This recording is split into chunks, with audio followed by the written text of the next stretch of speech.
What I want to look at right now is water. What type of water should we be drinking, and when should we be drinking it, and why should we be drinking water? A man said to me, "Everyone tells me to drink water, you told me why." So let me tell you why. So let's have a look at water loss in a day. So from the kidneys, now please bear with me here because I'm an Australian, so I'm going to say litre, but I think you realise in the US a quart is the same as the litre. So from the kidneys we have 1.5 litre loss in a day. From the colon we have 0.3 of a litre loss in the day. From the lungs we have a 0.2 of a litre loss. And what's a surprise to most is from the skin we have a 0.5 of a litre loss. So that's 2.5 litre loss, so litre loss in a 24-hour period. We need to be replacing 2 litres or 2 quarts of water. Well, what about the other? Well, in our magnificent breakfast this morning, we had water coming in through our mango, through our grapefruit, so you see your fruits and vegetables also supply some fluid, but we need to have at least 2 litres of pure water a day. So here's the rule of thumb. So 50 pound body weight to 1, well, I'll say quart for your sake, for 1 quart or 1 litre. So that means if someone is 100 pound, they should be having 2 quarts a day. And I guess someone gets very concerned if they're 200 pound, does that mean I've got to drink 3 quarts a day? Well, that's a good incentive for weight loss. And if someone's only drinking 2 glasses of water a day and they're 200 pound, they can get very discouraged at that news. So you know what I say, Rome wasn't built in a day. You just start little by little by little to drink more. But it's a good rule of thumb for children because children need water. And you watch, a child gets up in the morning, runs around and plays for a while, sit down for breakfast. What's the first thing they want to do straight after breakfast? Water. Because they sat to eat dehydrated. Same with the adults. How many adults get up in the morning, first thing they have is, say, orange juice and a cup of coffee. Isn't that the traditional breakfast fluids? And what are they doing when they have their orange juice and their cup of coffee? They're thirsty, they're trying to hydrate, but neither will hydrate them. How clean would your body be if you washed it in orange juice? How clean would your body be if you washed it in a cup of coffee? Water and water alone will supply what the body needs. And there's a book called One of the Body's Many Cries for Water. It's by Dr. Batman Geheldage. We'll call him Dr. B, an Iranian doctor.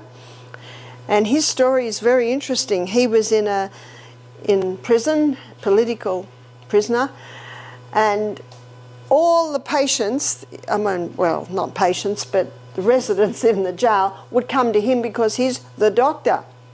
And he had nothing. So he just kept giving everyone a glass of water. And, you know, they were happy because he actually did something. And every 15 minutes, he'd give them another glass of water. And so he'd come and see them, give them another glass of water. And to him, it was a bit of, what else can I do? But then he noticed something. They all were getting better. In fact, the word went round, we've got the best doctor here in this jail. Everyone's getting better.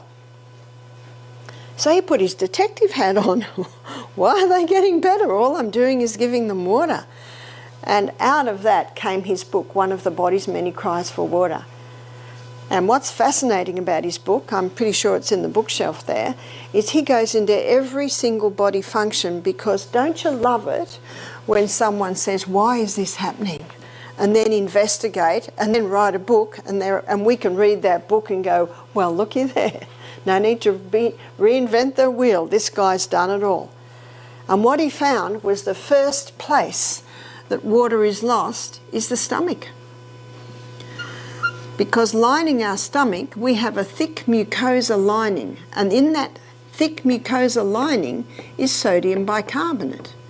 And that sodium bicarbonate is in the stomach lining, so that if any stomach acid tries to go through, it's immediately negated or neutralised, so that the hydrochloric acid doesn't eat out our stomach.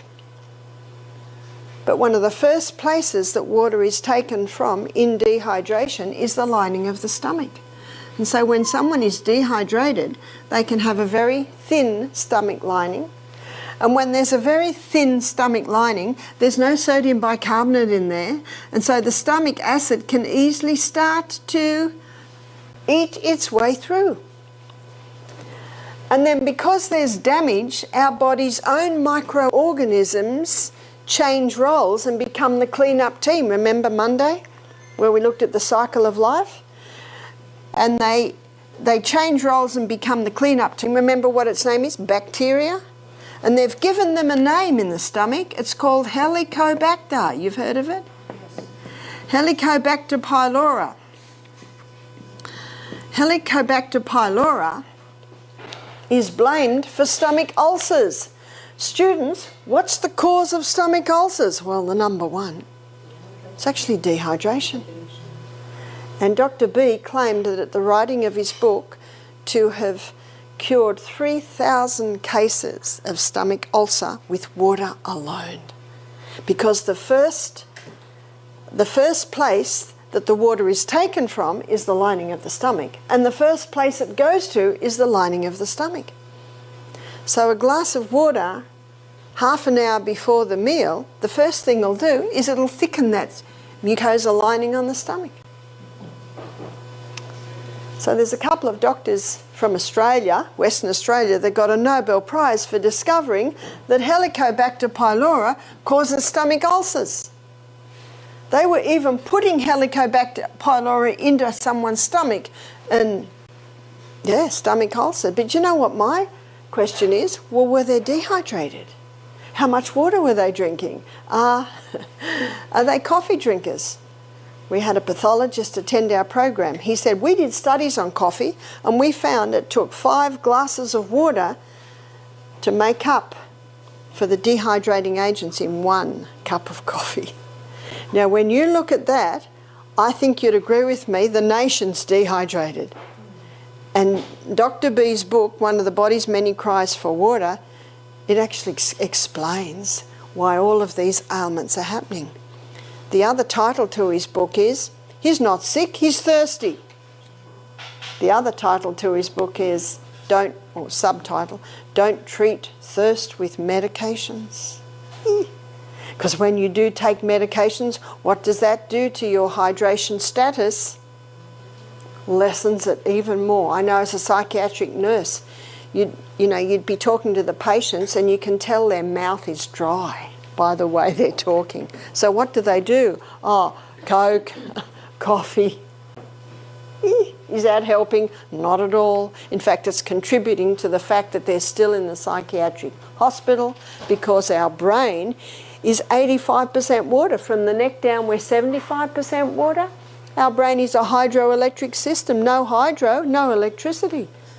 A person can actually develop negative thought patterns in a dehydrated brain. And most people know that their headache possibly is due to dehydration. My husband rang me one day, 3 o'clock in the afternoon. He was driving. He said, I don't know what's the matter with me. I've got a migraine. I can hardly drive. So you know what my first question always is? How much water have you drank? And he went, oh dear. He said, I haven't drunk any water since I woke up this morning. So he woke up in the morning and had water. He had breakfast. Must have got busy, had lunch, and now we are 3 in the afternoon. He is chronically dehydrated. So I said to him, just don't drink a whole glass of water. Please just have half a glass of water. A few minutes later, another half glass of water. A few minutes later,